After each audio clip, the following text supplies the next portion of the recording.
Hi friends, இன்னைக்கு நம்ம பார்க்குற வீடியோ என்ன அப்படின்னு சொல்லி பார்த்தீங்கன்னா, பேசாம மரியாதை தராம இருக்கிற உறவு இந்த செயல்களை நீங்க செய்யும்போது உங்ககிட்ட அன்போட ஆசையா நெருங்கி வருவாங்க, உங்களையே சுற்றி சுற்றி வருவாங்க.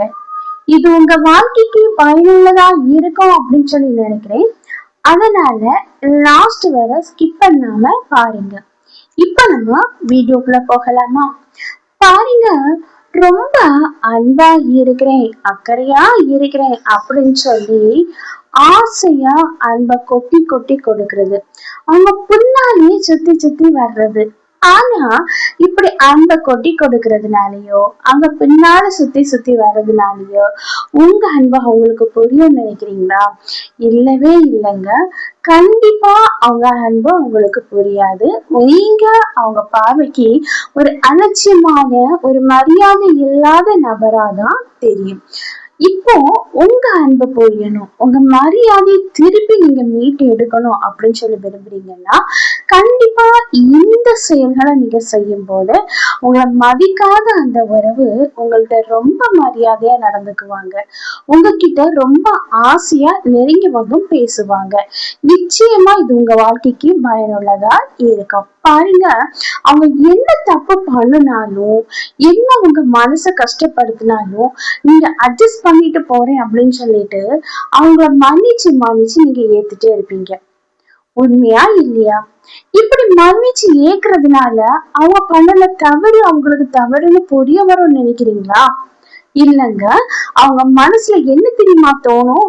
நம்ம எவ்வளவுதான் தப்பு பண்ணினாலும், நம்ம எவ்வளவுதான் அவங்க மனசை காயப்படுத்தினாலும் அவங்க நம்ம கிட்ட பேசாம இருக்க முடியாது.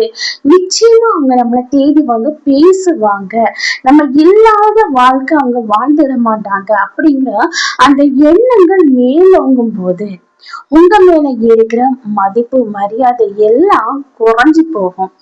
அதனால அவங்க தவறு பண்ணுனாங்க அப்படின்னா நீங்க எப்பவும் துரு துரு துருன்னு அவங்க கிட்ட பேசிட்டே இருப்பீங்க.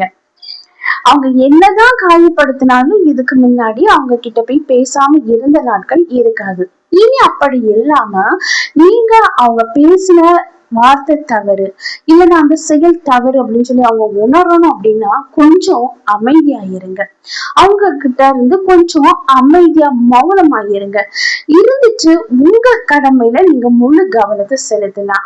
ஃபார் எக்ஸாம்பிளுக்கு சொல்றேன், நீங்க அவங்க மீது அளவு கடந்த அன்பு வச்சிருக்கீங்க அப்படின்னா இவ்வளவு நாளும் அவங்க என்ன தவறு பண்ணினாலும் எதையுமே கண்டுக்காதது மாதிரி கொஞ்சம் சண்டை போடுவீங்க, கொஞ்சம் கோபப்படுவீங்க. ஆனா ஐயோ உங்களுக்கு பசிக்குமே அப்படின்னு சொல்லி நீங்க சாப்பாடு பரிமாறுவீங்க. இல்லைன்னா ஆண்களா இருந்தா அவங்க கிட்ட பேசாம இருக்க முடியாம பெண்கள்கிட்ட போய் நீ பேசு அப்படின்னு சொல்லி கேட்டு அவங்க எங்கேயாவது கூட்டிட்டு போய் பேச வைப்பீங்க. இப்படியெல்லாம் இல்லாம நீங்க அமைதியா மௌனமா இருக்கும்போது, அவங்க கிட்ட போய் கெஞ்சாம இருக்கும்போது அவங்க என்ன நினைப்பாங்க தெரியுமா? என்ன இவங்க நம்ம கிட்ட வந்து பேசல, கெஞ்சல, முன்னெல்லாம் இப்படி சின்ன தவறு பண்ணுனா வேற 2 நாள் சத்தம் போடுவாங்க, கத்துவாங்க.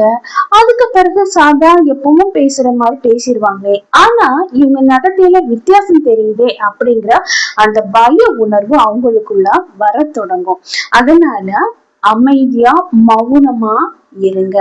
ஏன்னா அவங்க பண்ணுன தவறுகள் அவங்களுக்கு புரிய வைக்க, மறுபடியும் அந்த தவறு பண்ணுனா பழையபடியும் பேசாம நம்மளை விட்டு விலகி போயிருவாங்களோ அப்படிங்கிற அந்த பய உணர்வு வரும்போது அந்த தவறு பண்ணாம இருப்பாங்க. பாருங்க, நிறைய பேர் செய்யறது என்னன்னா தவறு பண்ணன உடனே மன்னிக்கிறேன் அப்படின்னு சொல்லிட்டு மன்னிப்போம். ஆனா இவங்க சொல்லுவாங்க வந்து தவறு பண்ணனவங்க நான் தெரியாம பண்ணிட்டேன், இனி பண்ண மாட்டேன் அப்படின்னு சொல்லுவாங்க. ஒரு டைம் வந்து அவங்க குணநலங்கள் ரொம்ப அன்பா இருந்த மாதிரி இருக்கும், ஆனா இன்னொரு டைம் வெறுக்கிறது மாதிரி, நம்மள ஒரு மரியாதை இல்லாதது மாதிரி நடத்துவாங்க. உங்களுக்கு குழப்பமா இருக்கும் எது உண்மையான குணம் அப்படின்னு சொல்லி. ஒண்ணு புரிஞ்சுக்குங்க, நல்லவனா நடிக்கிறது ரொம்ப ரொம்ப ஈஸிங்க. ஆனா அவங்க கிட்ட இருக்கிற கெட்ட குணங்கள் தான் அவங்களுடைய உண்மையான குணம். இத புரிஞ்சுக்கணும். அதே போல உங்க சுயமரியாதையை நீங்க காப்பாத்திக்க தெரிஞ்சவங்களா இருக்கணும்.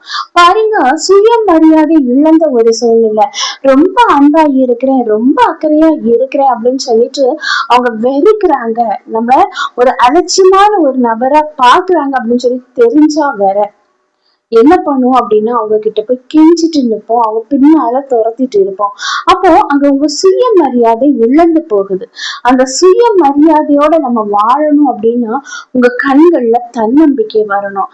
ஓ, நீ என்ன வெறுக்கிறியா, ஓகே அப்படின்னு சொல்லிட்டு நீ வெறுக்க நான் காரணமா இருக்கேன்டா அப்படின்னு சொல்லி அந்த நபர்கிட்ட இருந்து விலகி வர்றது ரொம்ப ரொம்ப நல்லது. விலகி வரும்போது முதல்ல கொஞ்சம் கஷ்டமா தாங்க இருக்கும்.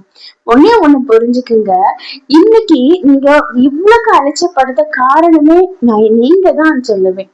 ஏன்னா நம்ம என்ன பண்ணுவோம், ஒருத்தங்க அன்பா இருந்த உடனே எனி டைம் அவங்களுக்கு அவைலபிளா இருப்போம், எனி டைம் அவங்களுக்கு கிடைக்கிற ஒரு நபரா இருப்போம். எப்ப பார்த்தாலும் மெசேஜ் பண்ணா ரிப்ளை பண்றது, கால் பண்ணா பேசுறது, இல்லைன்னா நமக்கு நேரமே இல்லைன்னா வர அவங்களுக்காக நேரங்களை ஒதுக்கி அவங்களுக்கு முக்கியத்துவம் கொடுக்கறது.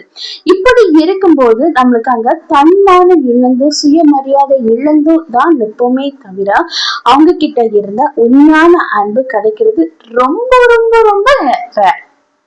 அதனால நீங்க உங்களுக்காக வாழணும். பாருங்க, எப்பவுமே ஒரு சந்தையில ஒரு பொருள் வந்து மலிஞ்ச விலையில இருக்கு அப்படின்னா அதை குமிச்சு போட்டிருப்பாங்க. அதை சுற்றி ஆட்கள் வரும் அப்படின்னு சொல்லி வெயிட் பண்ணிட்டு இருந்தா வராது. ஏன்னா மலிவா கிடைக்கிற பொருளுக்கு மவுசு குறவு அப்படின்னு சொல்லுவேன். அப்போ ஒரு பொருள் கிடைக்கிறது ரொம்ப கஷ்டம் அப்படின்னா அந்த பொருளை சுற்றிதான் மக்கள் ஏக்கத்தோடு பார்த்துட்டு நிற்பாங்க.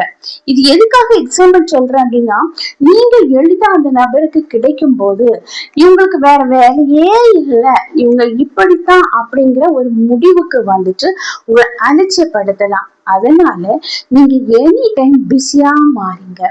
இன்னொன்னு என்னன்னா, உங்களுக்காக ஒரு லட்சியத்தை செயல்படுத்துங்க அப்படின்னு சொல்லுவேன். லட்சியம் இல்லாத வாழ்க்கை குப்பைக்கு சமங்க. உங்களுக்காக ஒரு லட்சியத்தை நீங்க வைக்கும் போது, அந்த லட்சியத்தை நோக்கி நீங்க ஓடும் போது, உங்களுக்கான நேரத்தை நீங்க செலவு பண்ணும் போது உங்க வாழ்க்கை மேம்படும். பாருங்க, லட்சியம் உள்ள மனிதர்களை பிடிக்காத மனிதர் இல்லை அப்படின்னு சொல்லுவேன்.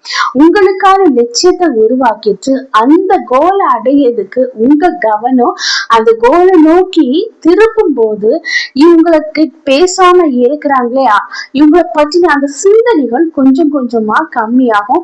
வாழ்க்கையில முன்னேறணும் அப்படிங்கிற அந்த தன்னம்பிக்கை உங்க கண்கள்ல தெரியணும். பாருங்க, நீங்க உங்களுக்கான உடைகள் அதை நீங்க சூஸ் பண்ணணும். நிறைய பேர் என்னன்னா தன்னுடைய உடைகளை அடுத்தவங்க கிட்ட கேட்டு சூஸ் பண்ணுவாங்க. அதாவது தனக்கு தேவையானதை தானே செய்யக்கூடிய நிலைமையில இல்லாதவர்களா, சூஸ் பண்ண தெரியாதவங்களா இருப்பாங்க. அப்போ நீங்க இப்படி சூஸ் பண்ண தெரியாம அவங்ககிட்ட போய் எல்லாமே கேட்கும் போது அவங்களுடைய மனசுல இருக்கிற அந்த மனசுல இருக்கிற அந்த எண்ணம் என்னதா இருக்கும் தெரியுமா? இவங்களுக்கு ஆஃப்டர் ஒரு அவங்களுக்கு தேவையான பொருளை வர சூஸ் பண்ண தெரியல, அப்ப இவங்களுக்கு எதுவுமே தெரியாது அப்படிங்கிற ஒரு நிலைமைக்கு நீங்க தள்ளப்படுவீங்க. உங்களுக்கு பிடிச்ச மாதிரி நீங்க ட்ரெஸ் மாத்திக்கலாம். அவங்க ஒருவேளை நீங்க நேசிச்ச நபர் ஏன் இப்படி எல்லாம் போடுறது அப்படின்னா இது எனக்கு பிடிக்கும் அப்படின்னு சொல்லி உங்களுக்காக நீங்க வாழ்றது மாதிரி நீங்க அவங்களுக்கு அந்த ஆன்சரை சொல்லும் போது பாரு, இவனுக்கு பிடிச்சது மாதிரிதான் இவ வாழுவா, இல்லைன்னா இவனுக்கு பிடிச்சது மாதிரிதான் இவன் நடப்பான் அப்படிங்கிற அந்த மைண்டுக்கு வருவாங்க. உங்களுக்காக நீங்க வாழணும். சின்ன சின்ன ஆரோக்கியமான எக்ஸசைஸ் பண்ணுங்க. வாழ்க்கையில நம்ம உடல் ஆரோக்கியம் முக்கியங்க. இப்படி உங்க மீது கவனத்தை செலுத்தி உங்களுக்கான நேரத்தை நீங்க ஒதுக்கும் போது நீங்க உங்ககிட்ட பேசாம உங்களை மதிக்காம உங்ககிட்ட இருந்து அந்த விலகி போன அந்த உறவு உங்க மீது அன்பு கொண்டு உங்களுடைய வளர்ச்சியை பார்த்து உங்களுடைய ஒவ்வொரு குணநலங்களை பார்த்து உங்களுடைய ஒவ்வொரு நடத்தையும் பார்த்து கண்டிப்பா நிச்சயமா பேசாம மதிக்காம இருக்கிற உறவு உங்ககிட்ட ஆசையா நெருங்கி வந்து அன்பா பேசுவாங்க. ஓகே ஃப்ரெண்ட்ஸ், இந்த வீடியோ உங்களுக்கு பயனுள்ளதா இருக்கும் அப்படின்னு சொல்லி நினைக்கிறேன். நான் உங்களை நெக்ஸ்ட் வீடியோல மீட் பண்றேன். அதுவரை பை, see you. இந்த வீடியோ பிடிச்சிருந்ததுன்னா லைக் பண்ணுங்க, ஷேர் பண்ணுங்க, சப்ஸ்கிரைப் பண்ணுங்க, பக்கத்துல இருக்கிற ஆல்ங்கிற பட்டனையும் கிளிக் பண்ணிக்கோங்க. அப்பதான் நான் போடக்கூடிய வீடியோ உடனுக்குடன் அப்லோட் ஆகும். நான் உங்களை நெக்ஸ்ட் வீடியோல மீட் பண்றேன். அதுவரை பை, see you.